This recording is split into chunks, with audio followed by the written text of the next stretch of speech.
Well, good morning, everyone. Got my cup of coffee, got my new Scotland mug. Went there in 2024, planning to go back there next year. Fell in love with Scotland. Just had a great time in the Highlands, and found out through, family tree stuff and testing that's a big part of my ancestry is Scotland. So representing with my mug here, got my coffee in there. Maybe you've got yours this morning as we get together and continue our overview, our big picture look at the story of the scripture, at God's revelation of himself through the story of the Bible. And I hope as we've gone through, you've seen how interconnected all of these stories, the ways that this part references that part and this part recalls that part. And we'll see it even more as we move forward. Where are we in the story? We're kind of taking the next step today.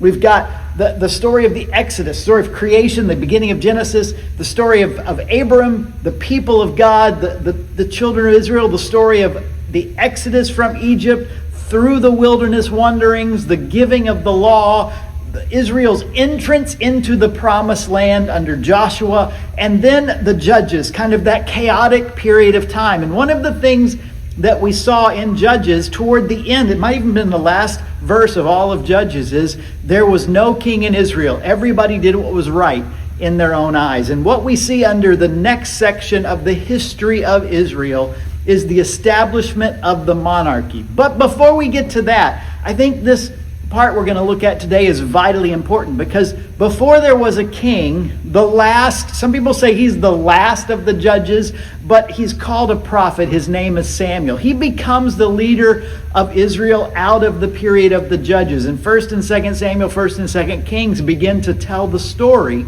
of the establishment of the monarchy. And one of the dynamics that happens is the people look at Samuel, particularly his sons, as Samuel's getting older, and they say, this is not going to end well for us. Samuel was great, but his sons, we don't think so. And as the people think about their future, they come to Samuel with a request. And the request they make to Samuel is to give us a king to lead us. So the people of Israel settled in the land.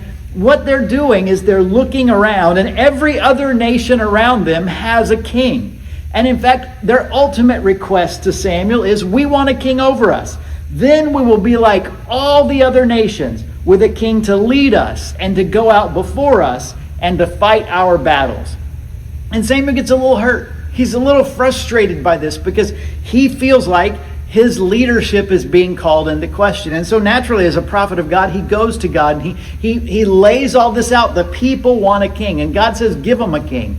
But what he says to Samuel, vitally important, 1 Samuel chapter 8, he tells them in verse 7, it is not you that they have rejected, but it is me, God, they have rejected as king. So God had been for them a key motivating factor in all that they did. And listen to the things they ask for. When they say, we want a king like all of the other nations around us, they say, we want one who will lead us, who will go out before us, and who will fight our battles. Those are the three things that the people of Israel say to Samuel, the three reasons, the three qualities they want in a king. And if you think about where we are in the story, what have we seen about God? Has God led his people?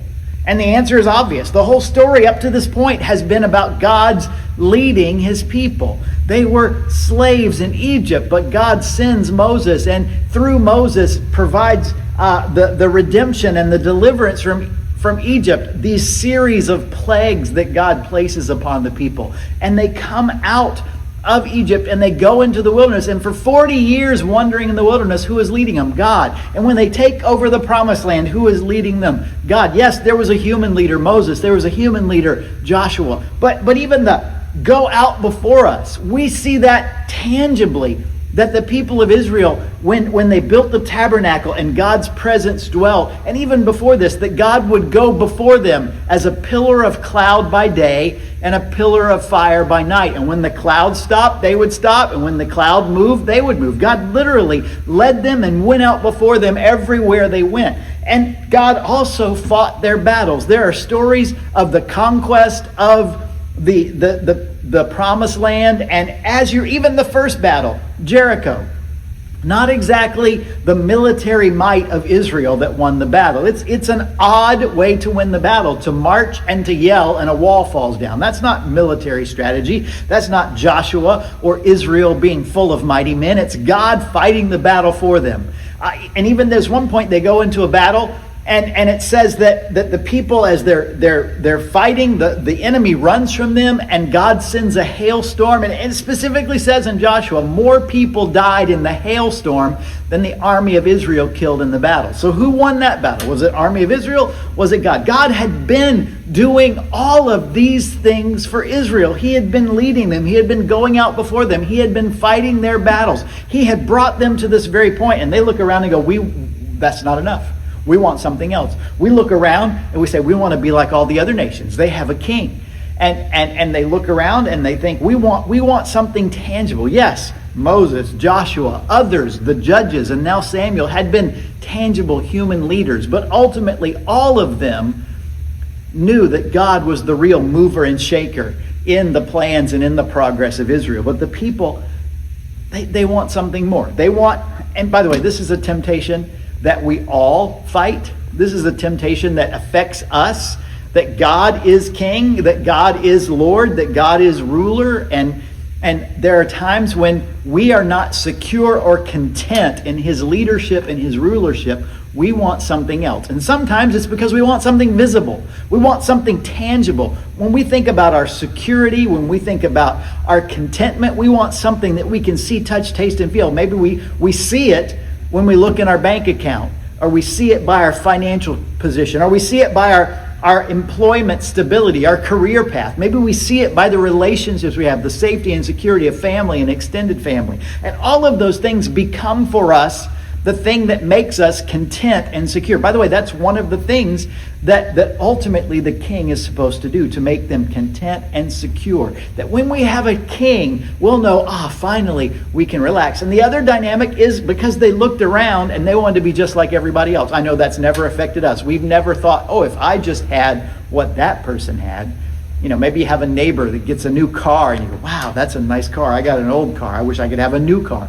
Or maybe any number of things happen. You go visit a friend and they just redid their kitchen. They just got some new furniture. You go, wow, that's really nice. I wish I had that. And those things begin to eat and erode our contentment in who God is and what he has provided for us, how he has led us and gone out before us and done the things that we need him to do as our king. And so we begin to look around at others and we begin to think, what would really make me happy, what would really make me secure, what would really make me content is this or this or this.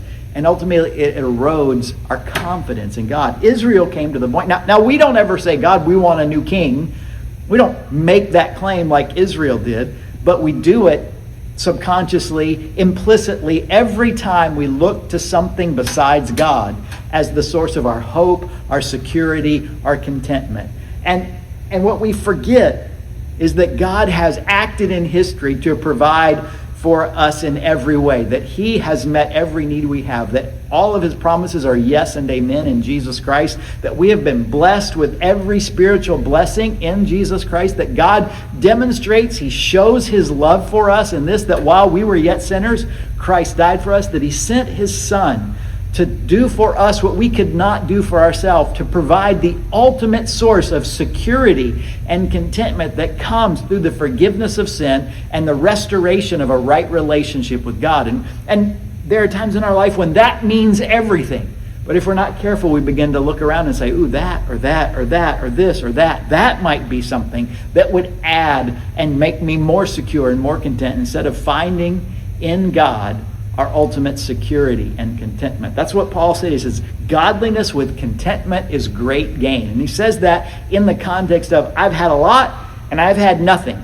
And ultimately, I know what I always have is God. And he saw in God, the King of Kings, the Lord of Lords, that is the basis of all of our security. Israel misses that lesson. And we're going to talk about kings. And we're going to talk about good kings. We're going to talk about great kings. We're going to talk about bad kings, but ultimately the story of the rest of the monarchy of Israel boils down to this chapter. The undercurrent of everything that happens next is Israel rejects God as their king and asks for someone visible, human, something different like everybody else has. And that undercurrent of discontentment is what drives the spiral that moves them away from God time and time again. And it's the same thing that can drive the spiral that moves us away from God and contentment in Him time and time again. It's a story, it's an account that really sets the tone for the rest of the monarchy of Egypt. That is the hints, the clues of why they will eventually turn from God and turn to idols and turn to any and everything else. Because here, after God had done exactly what they wanted, to lead them out, to guide them, to go before them, to fight their battles, they said, that's not enough. We want something else. And if we're not careful, we can do the same thing. Which is why we need each other. Which is why we need other people that are trying their best to follow in the footsteps of God, to learn more about Him, to live out their faith. And that's why we get together as a church, because we weren't meant to live the Christian life alone. We need encouragement. We need instruction. Sometimes we need somebody to say, hey, you're kind of straying off the path here. Let me invite you to come back and get back on track. And that all happens in a community of faith. That's why I'm thrilled that we spend these few minutes every week talking, but I'm even more thrilled to sit together as God's people in this church, and that's why the invitation goes out. Join us, 9 o'clock Sundays. We're going through the book of Micah right now. We're going to, I think, finish it up this Sunday. Love to have you here as we learn what it means to follow God, as we learn what it means that He is the King, and as we try our best to follow Him. I think we do it best when we do it together, and we want you to be a part of that. Well, I'm going to leave it there. That's my encouragement to you. Be careful that discontentment doesn't begin to find a foothold in your life, because you'll begin to turn to any and everything except God. And ultimately, He is our hope. He is our security. He is our contentment. And we want to rest in Him. I'm going to finish my cup of coffee. I'm going to go. Got a lot of errands to run today. Going to be up in the big city of Miami, of course. That's never a fun trip. Lots of time and traffic. So, but I'll be back, and I hope to see you, as I said, maybe next Wednesday as we take the next step in this, as we learn about the first king of Israel, but also maybe on Sunday as we learn what it means to follow God together. Take care, everybody. Have a great week. Hope to see you soon.